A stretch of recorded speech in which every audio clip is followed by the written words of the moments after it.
What's up, guys? Welcome to Nutmegged, the podcast where a Yank and a Brit talk about the beautiful game from across the pond. I'm, of course, Faisal, representing the UK, and of course, I got with me Andrew, representing the Stars and Stripes. How are you today, bud? Yo, life is good. I cannot complain over here in the US of A. Only thing that I can complain about is the MLS playoffs because they're about to kick off and essentially every team makes it. So great, so exciting. Everyone's a winner. That's the key in American football, right? Yep, love it. We've got lots to cover today. It's an exciting episode. We have some obviously big name players we want to break down as well. We also have some big games, big shock wins, shock losses. So it's going to be an interesting one to break that down. And of course, it is World Mental Health Day yesterday. So we've got an interesting take on that. It's a bit of a deep dive. And Andrew has something for our listeners, a new little segment. So it's going to be an interesting one to bring into play. Let's begin with the big news story of the last week. Was, of course, arguably the best team in the country against a team that ran them close last season. We're, of course, talking about Manchester City versus Arsenal, which happened on the weekend. Andrew, how did that one pan out? Any shocks in that one? Thankfully, yes. Man City taking the L, which is what we love to see, and a close match. Yeah, going back and forth throughout the entire game, a stalemate until later on. I think it was about the 86th minute that Gabriel Martinelli. Yeah. Yep, he scores in about the 86th minute to put Arsenal up 1-0. There was a crunching tackle mixed in as well, which maybe should have been a red card. So I've watched that on replay quite a bit. It was Kovacic sliding in on the back of Odegaard. It was studs up. For me, that's a red card, but just gets a yellow after a review. So that could have been a game-altering decision, but Kovacic ends staying on. So then our final result at the end of this match, a duel between these top two teams, ends 1-0, which then is exciting because that mixes up our Premier League table. Now, as it sits, we see Tottenham on top of the Premier League, followed by Arsenal. So now Man City getting bumped down the line, and that's what I'm here for. How does it make you feel? Of course, any kind of a loss from Manchester City, I mean, I sound like a bitter Manchester United fan, but it's always good. I think there's more of good for the league in general. I watched the game. It was a great performance from both sides. I think it was solid, but I felt there was a bit of a lacking from Man City. And I think there's a couple of crucial players we're missing in that space. I think, number one, it felt like these sorts of big games, you need a Kevin De Bruyne. And it felt like it was really lacking that from Man City. I felt there really wasn't much sort of outlet for most players within that. I mean, Doku is a great player, but still new to the Premier League. Rapid, great on the ball, but it just doesn't really clicking in comparison to Kevin De Bruyne.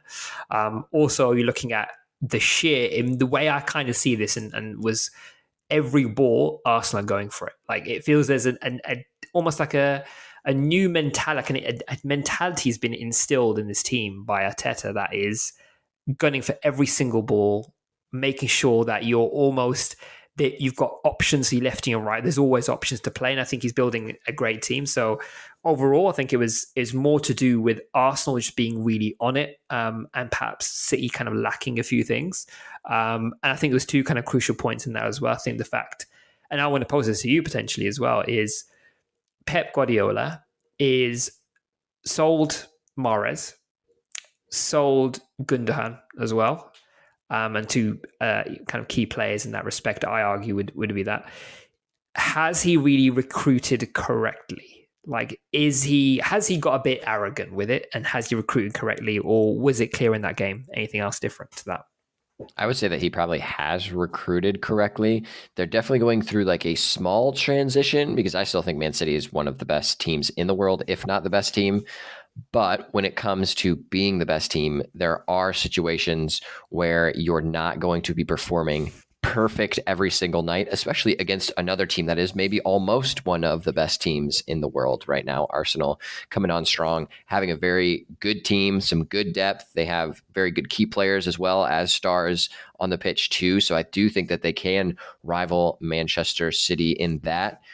The other thing on this, having Kevin De Bruyne out is tough because a lot of Manchester City's attacks and their team overall is kind of structured around how Kevin plays.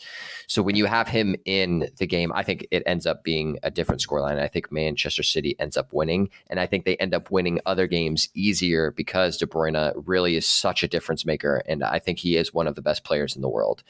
So when you have the piece that your team is kind of centered around missing, you're going to have to call some audibles, and honestly, I think that City is deep enough that they can do that, and Pep is just such a good coach that he's able to make that happen too.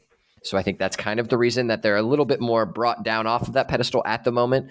We'll have to see what it looks like when Kevin De Bruyne does come back, if they just jump up another level or if life can stay competitive at the top of the Premier League. Let me chuck some numbers at you for this. So in this game, we had 6 shots off target and 2 shots off target. Can you guess which team had 6 shots off target and who had 2 shots off target, do you think?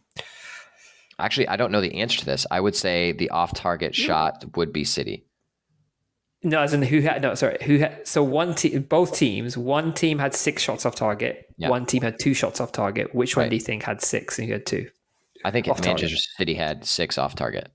See, this is what the issue is. It was actually Arsenal there. So you can see that Arsenal are actually trying to create more here. City only had 2 shots off target. They had 1 shot on target. And Arsenal had 2 shots on target and 6 shots off target.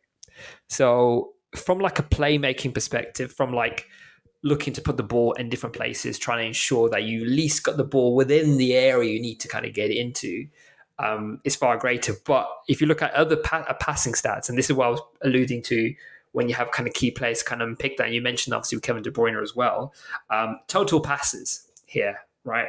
From Man City was 521, and total passes from Arsenal was 497. So better passing game overall from City, but no real end product in that.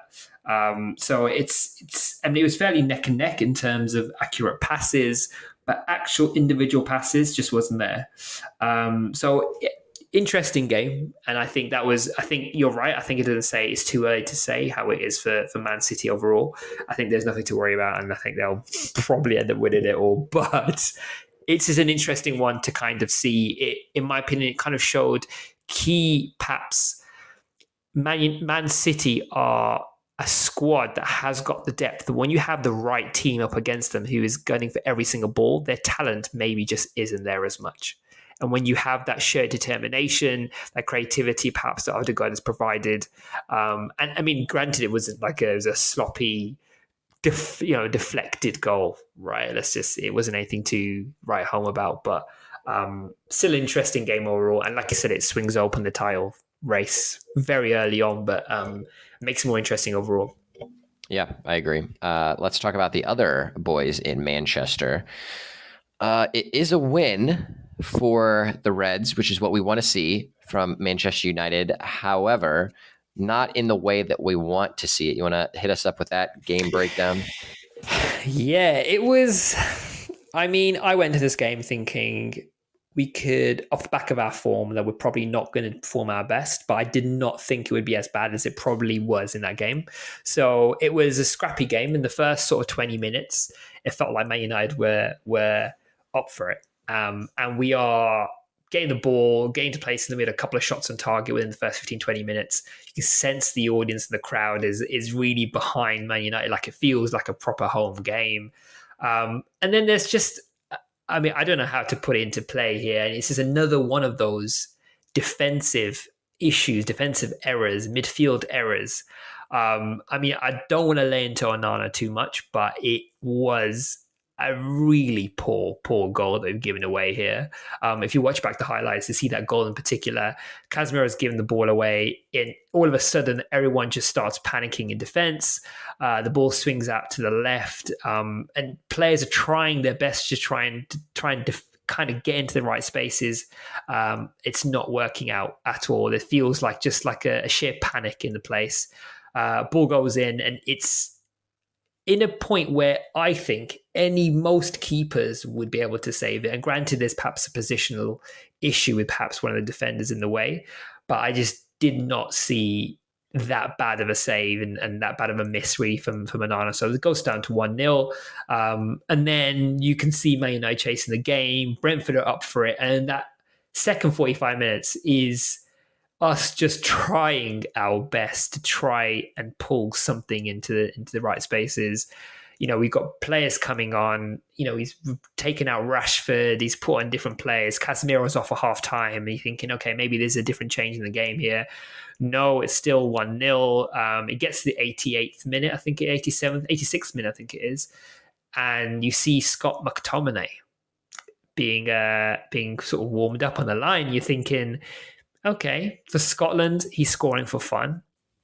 One of the highest goal scorer at the moment in the Euros qualifiers. So you're thinking maybe it's a good opportunity, but you did not think the impact it would have as it did. So his sheer determination in the 93rd minute, I think there's a goal called offside first, and then 93rd minute, it's a great goal. It's scrappy, but it's a great goal in terms of the timing of it. The audience gets lifted. It's fantastic. It's 1-1 now. And then you think this is probably it. We're probably going to go home with 1-1. And I wouldn't have been too mad about it. It's fine. And then you have a ball hoofed up into the box. And who is it? Harry Maguire, right? Who gets his head onto it, who registers an assist, mind you, and knocks into the path of McTominay, who's ready, raring, jumps in it, hits off the goalkeeper's hand, goes in, and absolute sheer delight from myself, probably the whole street as well, as I've probably just let everyone know. And yeah, just sheer jubilation as it's kind of gone in. But poor game overall. I wasn't massively happy. Were you happy with that one? I'm just going to start by saying, Erik ten Hag, I need you to listen to me more. I've already told you once, Scott McTominay should be in a cam attacking type of role like he is for Scotland. He thrives in those types of situations. I don't know if you listened to our podcast and you got that insight from our last episode, because then you just throw him on at like garbage time to try to get you some goals. It worked. You're welcome. Keep doing it. So I overall am talking about the game for Manchester United was disappointing. I agree with you. It's Brentford. We should be handling this game fairly easily. We did not. It took us to the 93rd and the 97th minute to get 2 goals just to come back from being 1 down. So I don't love it. It doesn't look like we really have an identity, and there's just too much of an error sequence in the back, which happens on a regular basis. One of our midfielders, usually Casemiro, dropping in deep and then trying to pass a ball up and out from the back, ends up turning it over. And then that also happens with our center backs too, unfortunately. And then there's a quick counter, and then either they score a nice goal or it goes through Onana's hands because he just can't keep the ball, which is just disappointing. So that sequence happens regularly for Manchester United now, which is very disappointing. And honestly, that's really the only identity that we do have. Because when you think of Manchester United, you're thinking of, oh yeah, usually they're a powerhouse team. They like to control the game. But now that is nowhere to be seen. I don't think they have an identity other than just making errors in the back. So it's really just disappointing to watch. And like I say, every episode, I am disappointed to be a Manchester United fan. I tell people now I'm a whole City fan because that's now really my primary team, and they're actually performing better in the championship. So that's what we like to see. It's just disappointing. Disappointment overall. And I think for me, watching that game, it felt like we were a team that we really escaped with the victory here, like really escaped. Part of me was like, if we lose this game, I think maybe Ten Hag there's maybe one question mark over him at that point because of the performances overall. I don't think he's going anywhere, particularly at the moment. I don't see Ten Hag. I think he's pretty comfortable. I think he'd have to have we'd have to be like near bottom half of the table for us to even consider sacking Ten Hag. I think we're way beyond that. But I felt like if this sort of performance is happening week in, week out, then everyone, Man United fans should be 100% worried. Like we're not going to be, we haven't even broke down the Champions League and where we're at there, because I think that's one for another podcast. But our performances overall, whether that be in Europe, whether that would be against other top teams, which we should be putting away to one side. It's just not happening. It's not clicking. Whether in midfield, whether it be centre backs. When I first saw the lineup come up and it was Harry Maguire and Johnny Evans, I was not. I mean, granted, we ended up winning the game, and Harry Maguire's performance was pretty good. I was not filled with confidence, and that should not be happening with the Manchester United team. Yep. I agree. It's just disappointing to watch. And like I said, they just don't excite me anymore. So I hope this changes going forward. I don't think they should get rid of Ten Hag, even if they find themselves at Christmas time, toward the middle of the table. He still needs more time. I think he's a good manager and will prove that. The issue, again, I talk about this all the time, is the club. It's kind of for sale, kind of not for sale. There's no real investment. I don't even know who manages the transfer strategy anymore.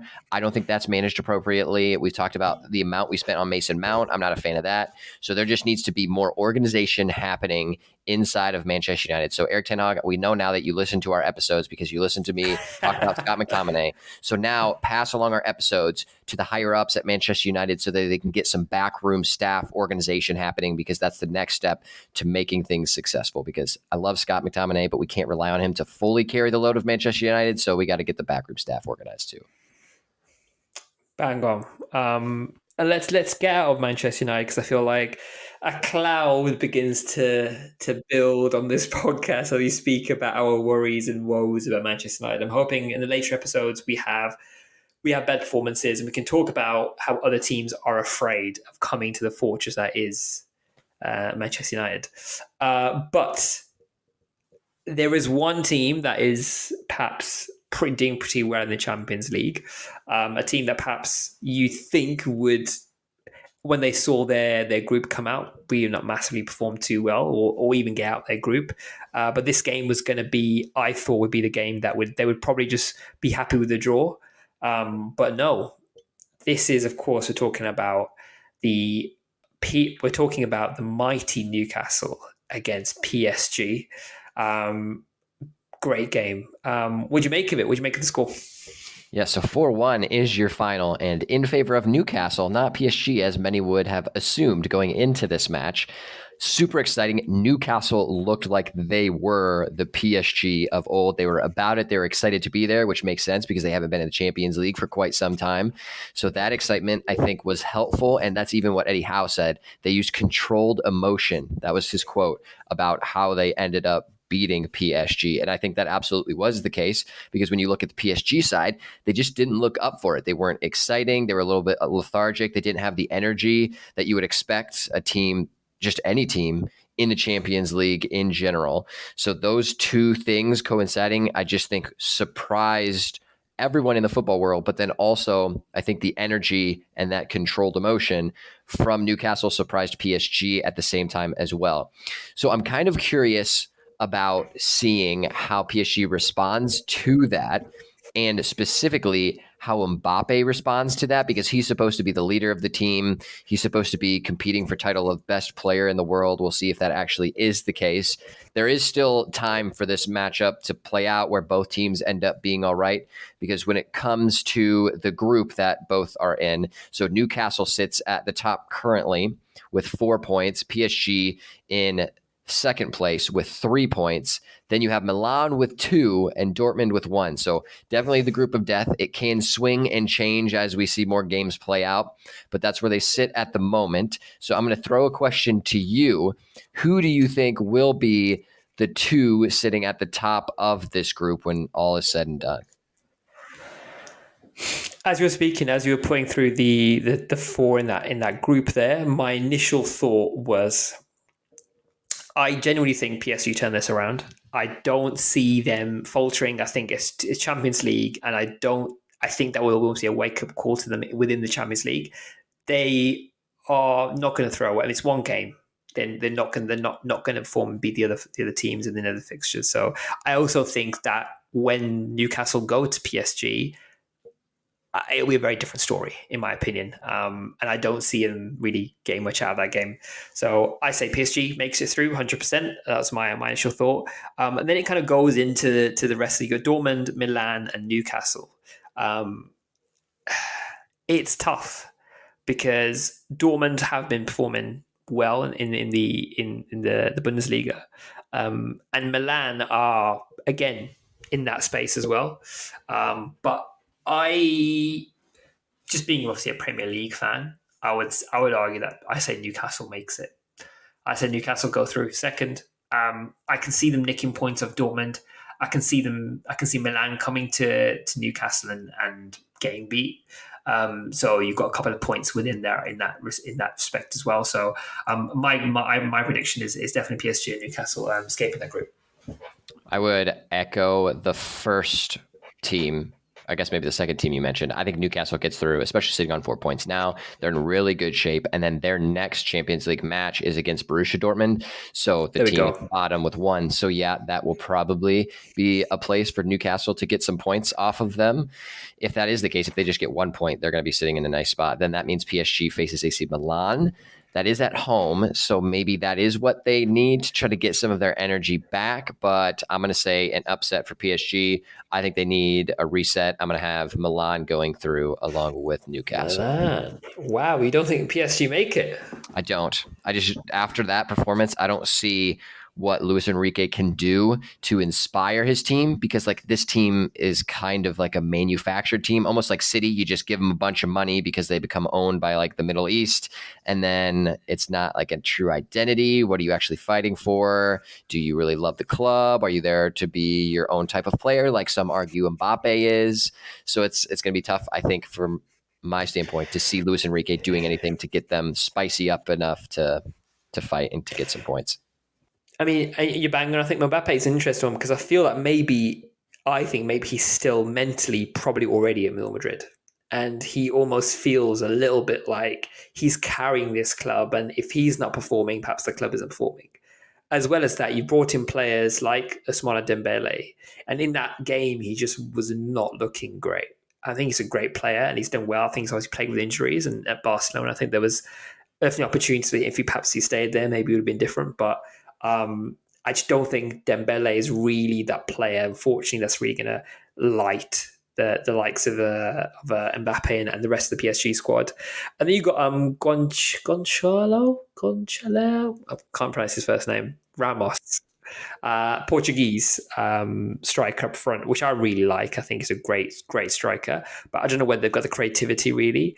But I still feel in these sorts of games, if you think about like Champions League pedigree, and I just feel like perhaps that Newcastle game ran away from them. But I think there'll be other games where they'll get like a 1-0 in there, even if it's a Mbappe penalty, and they'll just hang on. And they'll grind out the results, and I think that's probably what will take them through. Interesting take, though. Interesting. It's great to see from Newcastle, from like Newcastle United in the Champions League. I mean, if I said that to you maybe a couple of seasons ago, prior to the oil money and the sheikh money, etc., you would be like, absolutely no way. I don't think anyone sees that happening. Yeah, I would absolutely agree. And then you've got players but the crazy thing is that this Newcastle team, even though they've been taken over by oil money, like they haven't really splashed a ton of money. Like they have just made smart signings and have been competitive, brought in a good manager. Like that's what I like to see. I don't love the oil money taking over all these sports and all that kind of jazz, but like the way that this team was built, which was kind of natural, was just pretty cool. I'm here for that. You're right. It's bang on. It's great to see like actual, like Sean Longstaff, for example. Some of these players are from Newcastle. Like imagine scoring for Newcastle against what is arguably meant to be your hardest team, and where probably most clubs probably write you off. Most punters will probably write Newcastle off into that game. But people like Dan Burns scoring it's great. It's really great to see. So yeah, we love to see it. Now moving away from the sport in terms of actual games. And we thought we'd bring into an interesting one. Speaking, obviously, PSG have got a lot of previous amazing players that have perhaps represented them in the past. But I want to draw your attention to one particular player that left the club. Was applauded off in tears. You might remember who it is. It is, of course, the man of the moment at the moment, and it's been. Everyone's seen the viral clip of him and Victoria Beckham is, of course, David Beckham, right? So we just wanted to break down, obviously, the trending Beckham documentary at the moment that's on Netflix. If you haven't seen that already, do definitely go and watch it. Very, very interesting watch. If you love your football, amazing. But also, if you actually get to know an individual from a perspective of, for example, managing, etc. Really great watch. Andrew, what was your initial thoughts on this documentary? Yeah, as soon as it came out, I binged watched it. So I watched all 4 episodes in a row, and they're like an hour 15 long. So my wife and I, we just sat down and knocked them all out. She also enjoyed it. So you'll know my wife from one of the first episodes of Nutmegged as well. We had brought her in along with Fee. So they're talking about her limited footballing experience. But yeah, she thought the documentary is awesome. Super cool to like get to see the behind the scenes of his life, starting super young, and then as he grew up, and then kind of following that story along, how he was abused. I didn't know he was like so abused in England for getting sent off in that World Cup game. That is so wild to me, how long it lasted, how intense it was. Like, that's so sad to see, because he was such a good player, and to see England do that, that was sad. Thankfully, it was kind of cool, because Manchester United was kind of the reason that he was able to bring his game and his reputation back to life. That was pretty neat. It was also cool to see up to present day, because it kind of follows along his story and then gets you to like almost right now. So if you're like watching it like now, you're going to see what's actually happening in the MLS as he owns Inter Miami and is trying to build that club up and to kind of keep being in love with the sport, because he is just such a diehard football fan and he loves it so much. You could see in the documentary how he was supposed to retire and he was supposed to stay in one place, but then he got an offer from another club that would allow him to play more. So then he was like, oh, okay, I got to go do it. And you see like it cuts to Victoria Beckham and she's like, gosh, dang it. It's so funny. Like, the documentary is really well done from like a video perspective as well as a storytelling perspective. But like, to be able to see the inside workings of David Beckham's mind is just so cool. I cannot recommend it enough if you are just a David Beckham fan in general, which I am. He's one of my favorite players, right behind Landon Donovan, which Landon Donovan is in the documentary. So maybe that's why I love it so much. But really, it is so good. What's your take? Yeah, for me, it was great. Like I said, the fact that yourself and Rachel are watching it, it feels like it's one of those sort of series and those documentaries where you can watch it with the other half and you will both get something out of it. It was fun. It was really very deep and difficult at times as well. Like you say, spoke about the abuse. And as I was thinking about that, I was thinking very much so like it was a different time. In that time, no social media. There wasn't that kind of, and that there wasn't essentially that barrage you'd get on social media. And perhaps it's different nowadays where perhaps a player, for example, misses penalties, you get that initial, like, anybody can just say whatever. So you can think about 10 times the abuse that would be now via social media accounts than it was at the moment with David Beckham. So it is terrible out there at the moment, obviously, when you don't perform on the pitch and your home life, your private life was all over social media or the papers. It's crazy. So I loved it. I think it was a great experience. Great to see Sir Alex Ferguson in it. And we all know, obviously, everyone's a big Sir Alex Ferguson fan. Great to see. Definitely worth watching. And I think more footballers should do more things like this. I think if you reach a certain level, you almost feel like, in my opinion, you should be able to open the door to what you think the audience should see. At the moment, prior to that, you can see in the few episodes, there's like photographers following him around. And now it feels like he's coming on his terms and going, this is what I've been up to. This is what I have to deal with in the past. I'm giving the public what they want to see rather than having to find out in the paper, etc. So great documentary, really well filmed, like you said as well. I mean, it opens with him as a beekeeper. I think it's great. It's really great. Living his best A life. lot of really interesting watch. So definitely worth checking out if you haven't. I will have to say, on top of that, like I already mentioned, David Beckham is one of my favorite players, and I like to think that I played a similar type of position, like an attacking-ish midfielder over on the right side. So I see. clearly, same levels here, of course, as I end my career after playing in college, and not even a big college as of that. But the cool part too, like you had talked about some of like the things that I didn't even know about his life and like what the process was like going through his career. So how Fergie ended up just saying, "You're done. See you later, David." Like, that's wild to me. I didn't know that's how it went down. And he wanted to stay at Manchester United, which was so cool. And I really wish he would have. That's kind of disappointing. But like Fergie is much more old school, like no distractions. And like I kind of got the opinion that really David Beckham was like the first celebrity athlete to like really make that a thing. And I think he just had the talent to do that. He had a super talented wife that was also like in the media world, of course, being a Spice Girl. So then that combining with his talent, with her talent, with then also the right time of the era when like blogs and websites and MySpace and like all that was just starting to become a thing where people posted on message boards and the media were all about that too. And like posting these things that were generating stories about them and the drama because everyone wanted that. Like, I think it was just the perfect storm of everything coming together, which made him like the athlete to make athletes then superstars. So that was a cool like element too that I kind of found in there. So I thought that was super interesting. Like I said, I couldn't recommend it enough. I think it's awesome. And if you do watch it, let us know what you think. Drop us a DM on Instagram. Speaking of players, big time players, I think we need to talk about another player which has recently called out his own retirement, which has been, it's hard because as a Manchester United fan, even if I'm as much of a Manchester United fan, I'm also a Premier League fan, and seeing him play in the Premier League was incredible. I'm of course speaking of Eden Hazard, who has retired. Sent out a post obviously on social media, as everyone does nowadays, letting the world know that he is hanging up his boots and will be retiring from football, international and also club level, which is obviously it's not nice to see from a player that lit up the Premier League. Absolutely lit up Premier League. Some of the goals, if you have a chance, definitely check out you are listening to the Nutmegged podcast, so you obviously know who Eden Hazard is. If you don't, you need to get to know. Some of the highlights are incredible. Some of the goals he scored for Chelsea has been some of the best goals we've seen, from the halfway line, just slaloming through different opponents, scoring goals.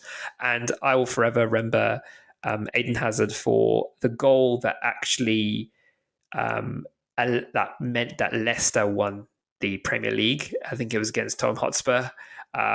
It's just great goal, but also you can just see the celebration, and it pans to the Leicester City dressing room. Leicester City are in a house watching the game, the Spurs versus Chelsea game, and then just crazy experience. So Eden Hazard, what's your take on Eden Hazard? Troubled player, plagued by injuries, favorite player? What are you thinking?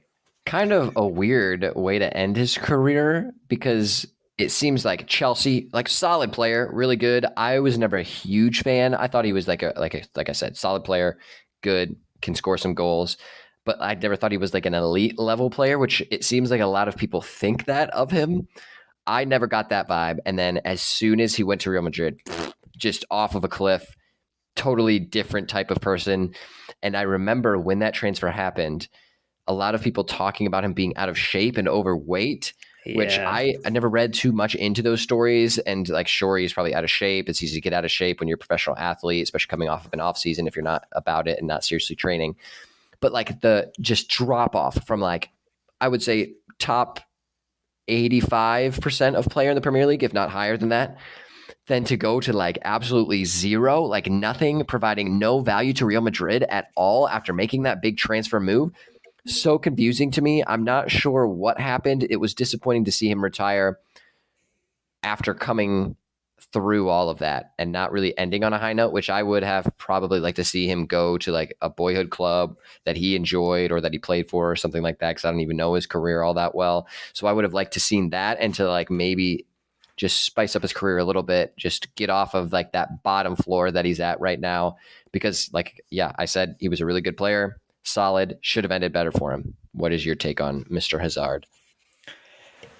Yeah, I think as you spoke about, I think a lot of people say, he was a fantastic player. And I think for me, I'm in that camp where I think when he played in the Premier League, specifically in Chelsea, I thought he was, I would say, arguably the if you take out Kevin De Bruyne out of the loop, if you think about Kevin De Bruyne being arguably one of the best players in the Premier League overall, I think Eden Hazard probably needs to be in that conversation, and I would argue that he would be able to create goals from nothing, and his positioning in terms of how he'd get the ball, control the ball, and how he would just take on defenders.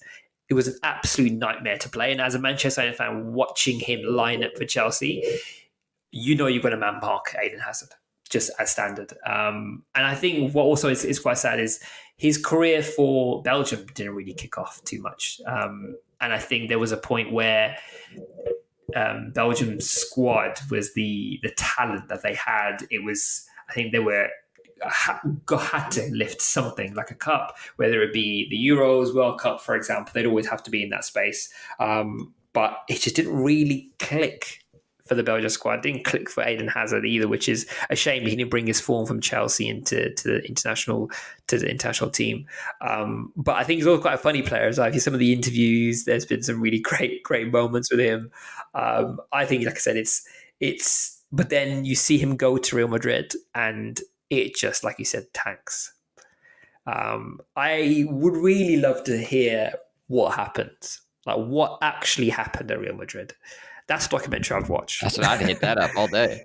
100%. Just understanding why. So you've seen pictures of him being a little bit overweight, for example. So I think there's a few question marks potentially about maybe was it the right time to go? Was there issues with him at Chelsea and that perhaps, Chelsea wanted him out and he didn't want to go to Real Madrid, and there's other conversations going on. So I'd be really intrigued to figure that out, what actually happened to Real Madrid. Because when he was transferred over, I thought, wow, it's going to be insane for the La Liga, but unfortunately hasn't panned out for him. But what I wanted to kind of get into specifically about Hazard as well, as we give him his flowers, is there any players in your mind that have, for example, like retired early or retired not necessarily in their prime or retired at quite an early age? Is there any players stand out to you that perhaps should still be playing now? I have 3 names for you. So they're all a bit of older times, but I think they all retired early or not at the right time. So Eric Cantona, first one. If you also watch the Beckham documentary, you'll see our boy in there. Of course. Absolute tank, terrifying guy to play against, I would imagine. But he retired when he was 30 and still at the peak of his career. So I would have loved to have seen him continue to tear up the pitch. And with that being said, I totally get, hey, it's your life, retire when you want to retire. But I would have loved to seen him continue to play more. And especially because of the type of character he was, it was even more enjoyable to watch him play, especially being for Manchester United as well. So that is the first one for me. Retired a couple years too young. And I will say a caveat to all of these as well. Football back then is different from football now. So you can definitely create a longer career for yourself, go play in different leagues, which was just not as much of a thing back then, as well as like the technology, the training, the health equipment and things like that are now available too, can definitely create some more longevity for your career. This one, though, is an interesting one. George Best, one of the best players of all time, arguably. And this one is interesting because he did retire, but then unretired kind of a few different times. But he retired when he was 27 years old. Wow. Yeah, so George Best was still quite young and still like in prime time. Even back then, he was one of the greatest players and then could have continued that career. So I think he retired early. He did end up playing, like I had said, a couple more times, but he had taken a gap and then not ended up playing until he was a little bit older. Ended up actually playing in the NASL over here in the US, which was pretty cool, but not the same star power level after he retired that first time. So I wish he would have continued that career on, and I wish he would, at the peak of his powers, just came to the US. That would have been awesome. But I think he was my second one. And then my last one that I will give you is the headbutt king, Zinedine Zidane. And his retirement, maybe not early per se, because he was reaching the end of his career. He was 34 when he did retire. However, he retired after doing that headbutt. And I think that was like what made him make that decision. I wish he would have stayed for another year and then continued to play in a competitive level, which he was definitely good enough to still do. And then that would have maybe like eased the tension of that headbutt, which maybe is now gone. Even the iconic video that you see could still be around. But like, I think having him as a villain would have been less a thing if he would have had one more year under his belt to play competitively. With that being said, maybe he wanted the villain moniker attached to him because now he still kind of has that, at least for me, from my opinion, to see him in his managerial world now and hopefully back in that at some point soon. But those are the three that I wish would have retired in different circumstances. Great shouts. I think one of mine was going to definitely be Zinedine Zidane. I think I totally agree with you.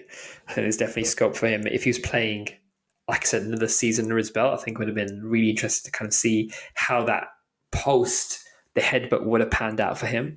A couple of players that I'm going to bring up. Number one, I think necessarily he wasn't in his prime, but I'm going to say he had probably a few more years in him. Probably was Sergio Aguero. So Sergio Aguero, obviously in Manchester United, arguably probably won as much as you probably can win. Didn't win the Champions League, if I'm correct, which is probably the only kind of element of this. But at 33, Sergio Aguero is retired, but that was more to do with two things. So obviously he just found he had an injury and then found he had some sort of heart condition, I think it was. So he wasn't able to continue playing, which I think can be really heartbreaking for a player of that level who perhaps would have a few more years in him. Had also gone to a club that frankly could have done with him, Barcelona, which, maybe a season two ago, struggling obviously money wise, but also perhaps struggling on the pitch. So having a player of sort of Aguero's level still playing would be great, and seeing him in that sort of that striker role was great. I mean, obviously being a City, we know what Sergio Aguero holds for a lot of Manchester United fans. That name rings in many United fans' hearts and ears as well. So, but yeah, just you can't deny that it was a talent that perhaps could have stayed on for a few more years.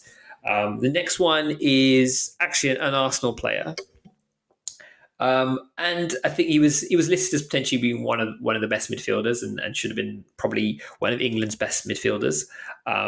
Is Jack Wilshere. We all knew about it, and there's lots of jokes about it, about him like walking on the pitch and just like having like glass ankles or whatever it is, and there's been loads of memes I've seen of him just like getting rolled out on a wheelchair onto the pitch, and it was all fun and games, but he's been massively sort of plagued with injuries in particular, and I think it's really hard to kind of see a player of that level who probably should have been definitely probably would not still be at Arsenal, but having him still in a midfield role somewhere else in a mid-table team, they would have taken him 100%. I think that's a really great point. I think that would have been great to kind of see. My next one is not necessarily a fully retirement, but is retirement from international football. Probably at his prime is probably Alan Shearer. Now, Alan Shearer is arguably one of England's sort of premier strikers, one of the best strikers, I would argue, of England's, and only recently taken over by Wayne Rooney in terms of all-time goal scorer.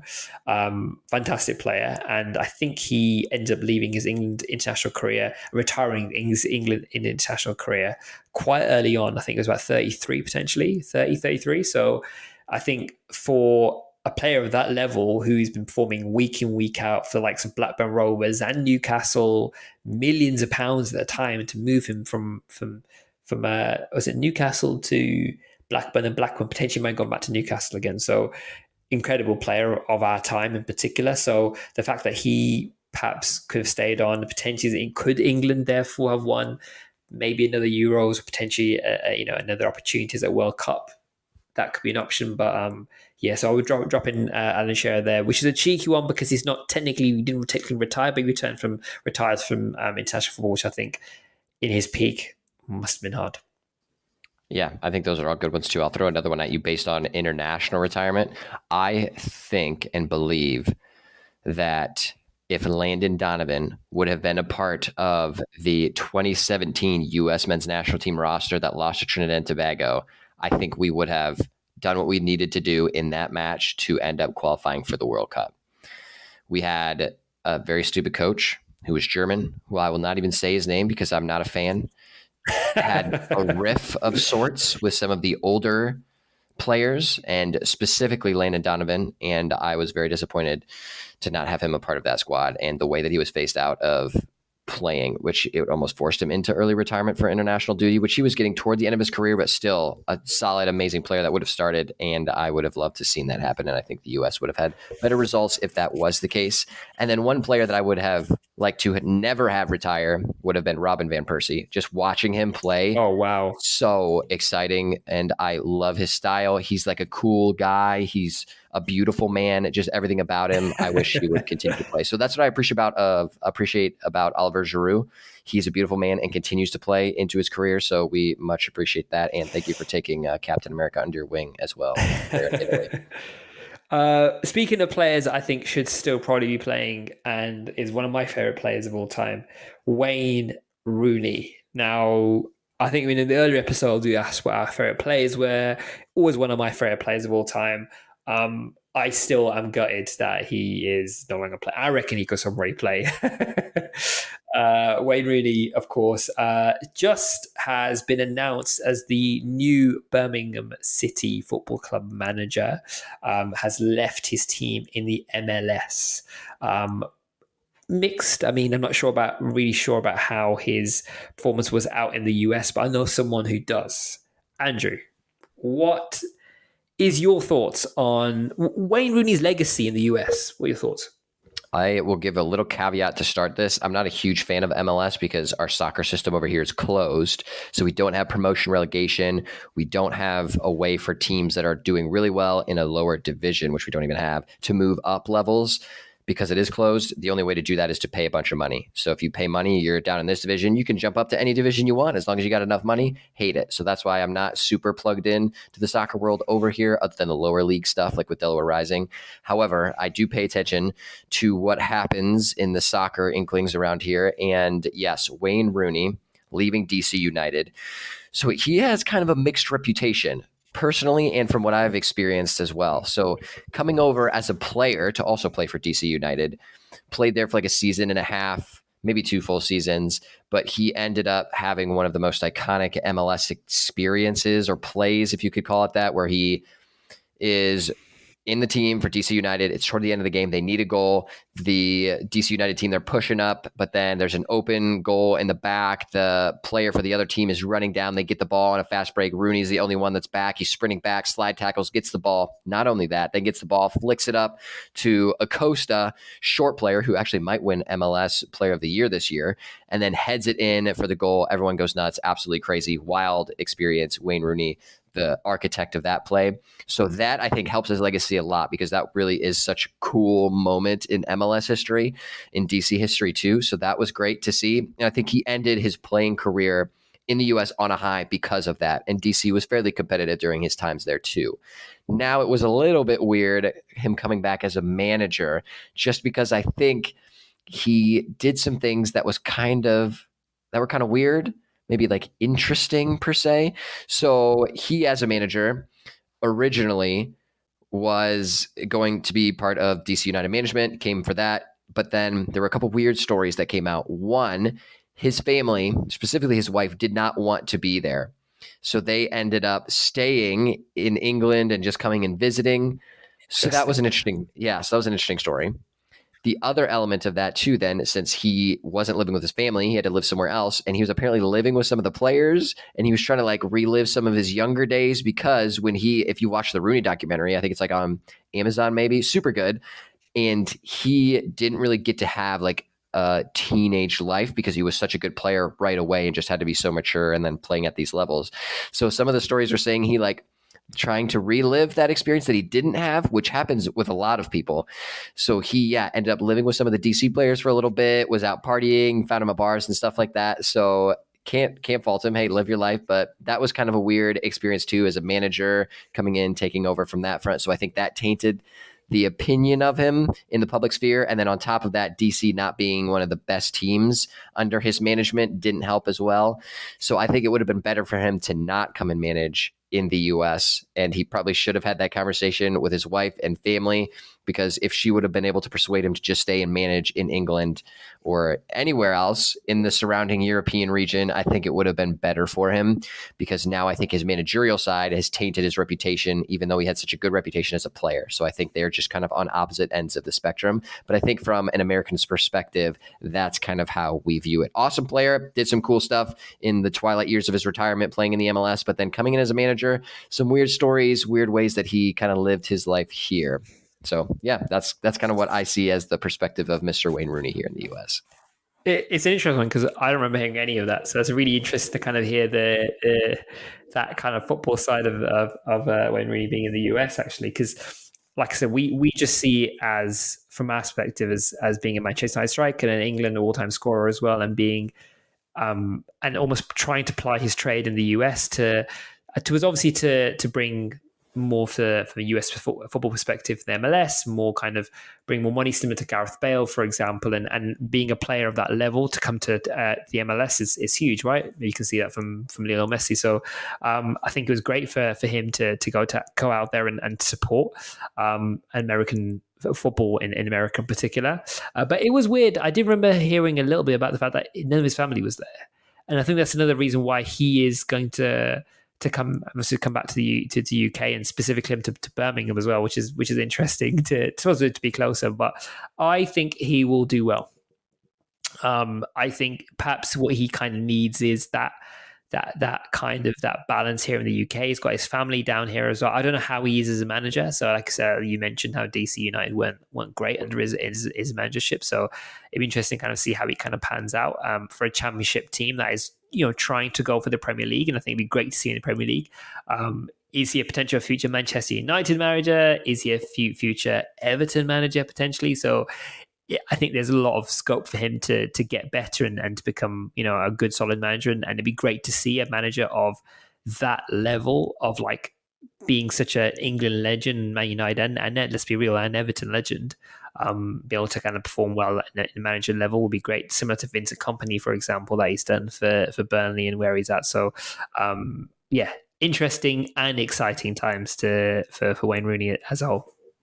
Yeah, we wish him well coming back out of the U.S. after an interesting, turbulent experience. But the good part for Wayne Rooney is almost every team in the MLS makes the playoffs, and DC United is in the range where they can have like the playoff play-in to get to the actual playoffs. Super weird and confusing, but he did well enough to get them into the playoffs and be like one of the four teams that, not one of the like 4 or 5 teams that doesn't make it in the playoffs. Great. So good for him.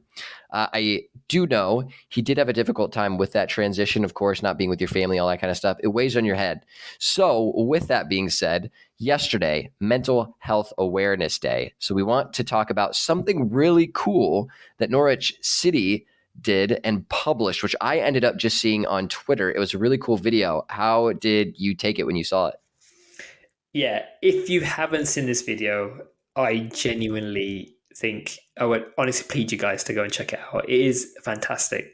I almost don't want to ruin it because I feel like I'm not going to give away what it is, but we all know, obviously, when it comes to mental health in particular, that the biggest cause of death, especially in the UK specifically, for men under 50 is suicide in particular.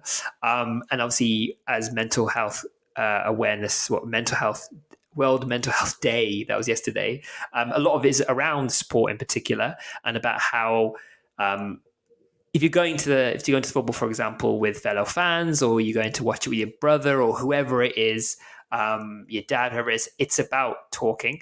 And a lot of that video is about trying to understand that people will be having a hard time, but sometimes it's the people that you least expect that are going through some things that perhaps you need to ask and question, get more of an understanding of, and check in with, and do more of that. It's a really nice short video. It's an unexpected twist. It's a great short. I think more things and more clubs need to do more things towards that, because what happened as well was Norwich City played I think it was last week as well. And what they did is they replaced their sponsor with the Samaritans, which is in the UK organization which you can call to support, for example, with mental health and suicide in particular as well. So a great cause. And I think more clubs should be leaning towards that and doing more towards, whether that be supporting your fans or supporting the cause in general to support mental health as well. Is really important more generally. Also, more needs to be done obviously for footballers, but also for the fans as well. So it was great. What did you make of it? I mean, obviously you watched it. You think more clubs should be doing more things like that? Yeah, I love it. So that was awesome to see them do that type of message and to send that out as a club and to like relate it to how people experience like mental health in football. It was really, really well done. It's so simple. It's like 2 minutes. So it's so easy to watch and to just get the message of what they're trying to say. So that was really cool. I loved it. I wish more clubs would do this. However, the one thing that I would challenge Norwich to do is to offer more resources for players and for fans. So I actually did like look up their website. They do have some cool resources for fans to take advantage of and things like that. I wasn't able to find what resources they offer to their players, which that is something now more that clubs need to do more so. So that's something that I've seen at every level, whether when I was coaching at high school, being a part of Delaware Rising, like those resources are not available, especially for like lower league clubs. It's just tough to get those resources available to even have those conversations still. So I would challenge Norwich to make sure that they have the resources available for their team and then for all teams to do the same. And what I would love to see is if they would end up being like the club that sets the standard and then create some type of standardization of what every club should offer to support player mental health, because it is something that so many people don't think about. And especially for athletes, they just don't get the attention that other people do. And I'm thinking even specifically in school. So if you're an athlete, everyone just expects, oh, you're an athlete, you train, you're good, we don't need to worry about you. That's not always the case. So I would love to see more clubs take it seriously and offer more resources for athletes to take advantage of to make sure that their mental health is where it needs to be, especially because of David Beckham making all of these athletes now superstars. If you're really good at your sport, they need the support. And we saw, like, I don't know how David Beckham managed to continue his career and to be as successful as he was, because back then specifically, there was not a lot of mental health support. So being able to now be in a time where we can offer that and it is more accessible, I would love to see more clubs be able to create that structure in Norwich. I would love to see you do that. Let's make it happen. Love that. I think couldn't have put it better myself. I think it's absolutely bang on. That is exactly what more clubs need to be doing. And it's such a great cause. And I think the only thing I'll kind of end off with in this particular section is that it shouldn't just be World Mental Health Awareness Day in particular. It should be like universal, and it should be every day. I think there should be more commitment to the cause as a whole. And the fact that Norwich have done that is a great beginning, but I think a lot more needs to be done across the board from all clubs. And where that would be more so, I think I mentioned this in a previous episode about academies in particular. I think what support there needs to be for young players up and coming, the support they need to get, for example, with social media support, for example, or support with a player going up and perhaps getting rejected at certain clubs, and that sort of development as well. I think there's more needs to be done with footballers from a young age and academy players in particular. So, great starting, but yeah, more needs to be done for sure. Yep, I completely agree. And now let us transition to a new segment that we're going to be introducing. Segment. I'm so excited because this is something that also all of you listeners out there can take advantage of as well. So what we're going to be doing is the take it or leave it segment. So Faisal and I will have a phrase. So I will say my phrase to Faisal, and then I'm going to ask him, are you going to take it or are you going to leave it? And once we finish the segment, you'll kind of understand how it works. And then you can submit your phrases into us, and then we will break down whether we're going to take it or whether we're going to leave it and why. So let us do this. I will start us off with our first take it or leave it.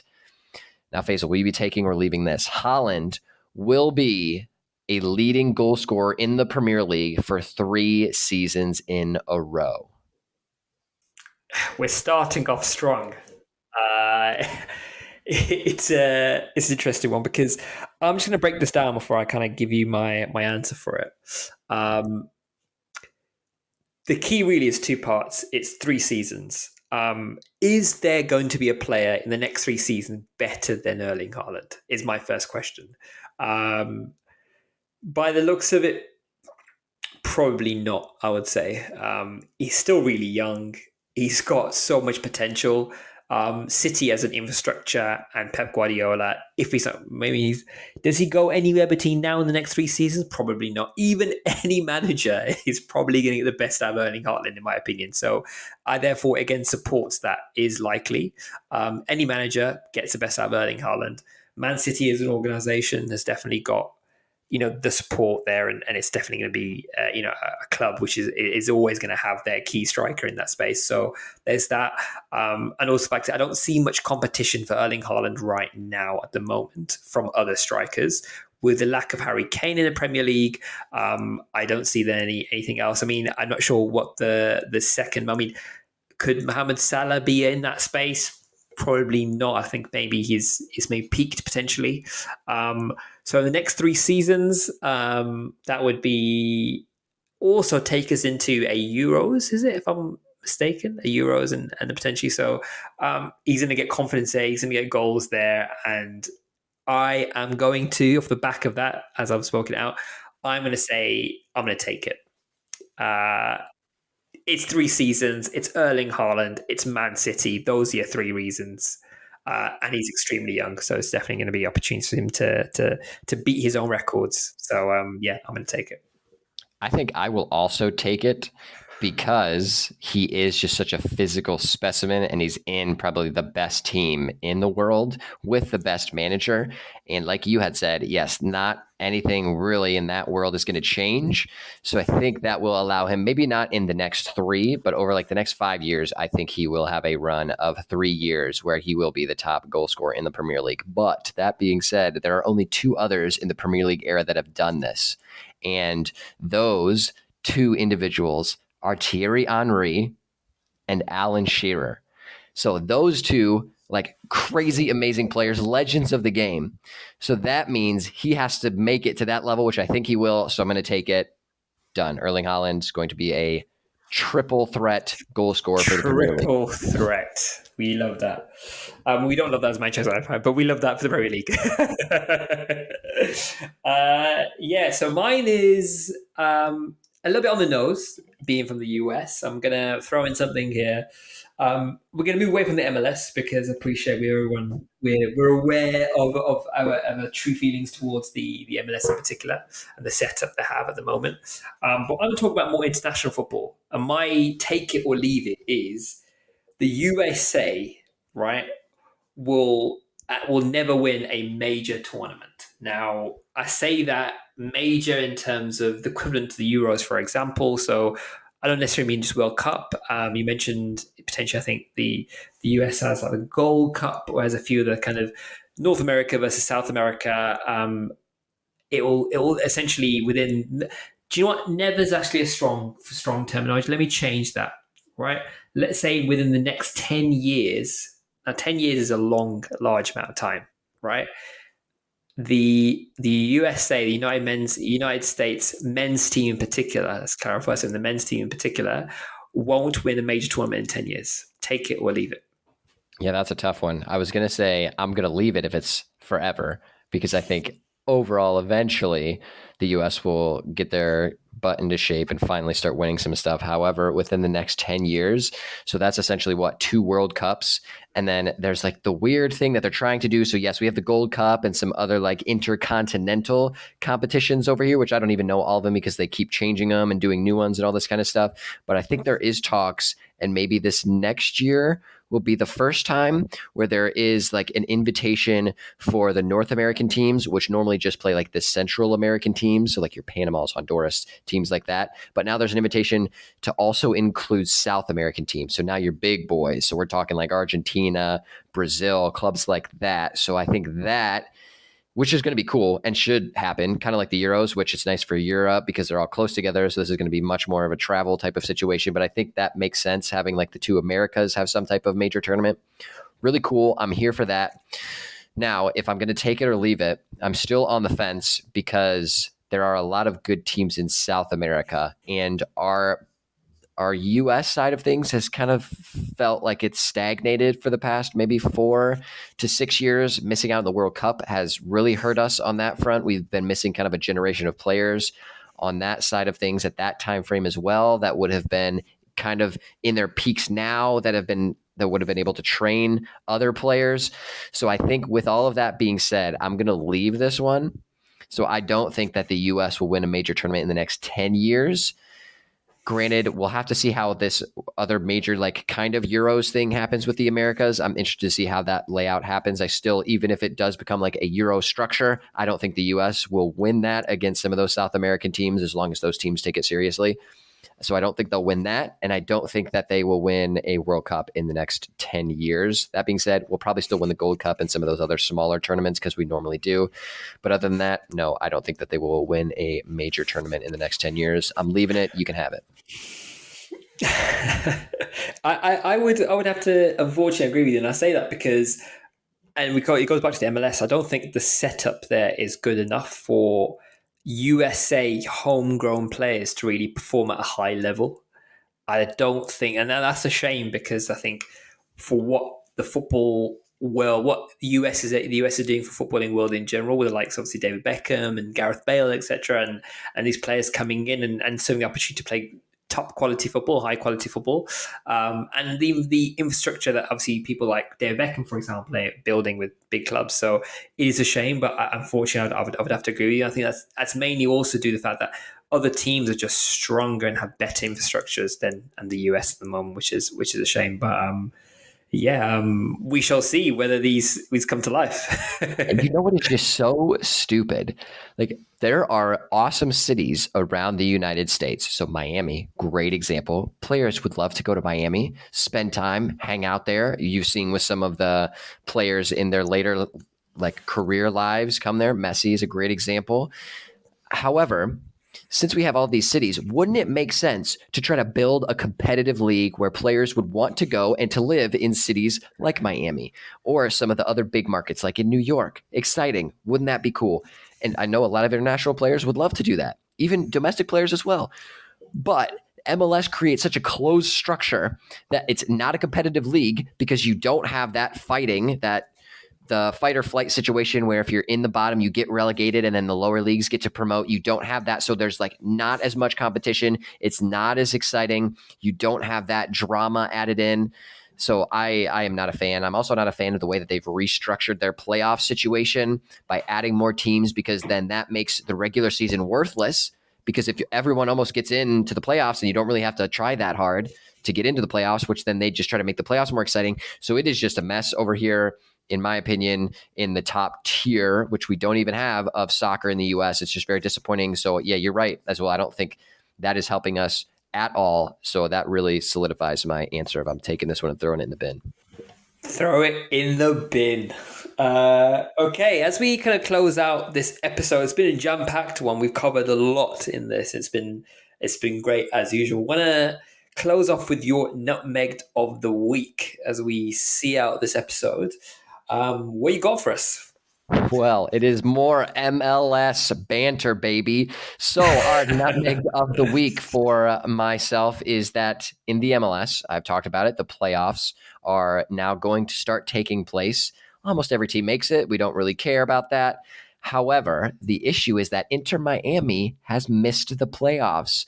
The team that Messi has just signed for will not be competing in the MLS playoffs, which this is a nutmegged, not necessarily for Inter Miami, which it kind of is because they kind of suck. They had sucked before Messi came in, and they weren't good enough bringing in Messi and some of those other pieces to able to turn their season around to make the playoffs.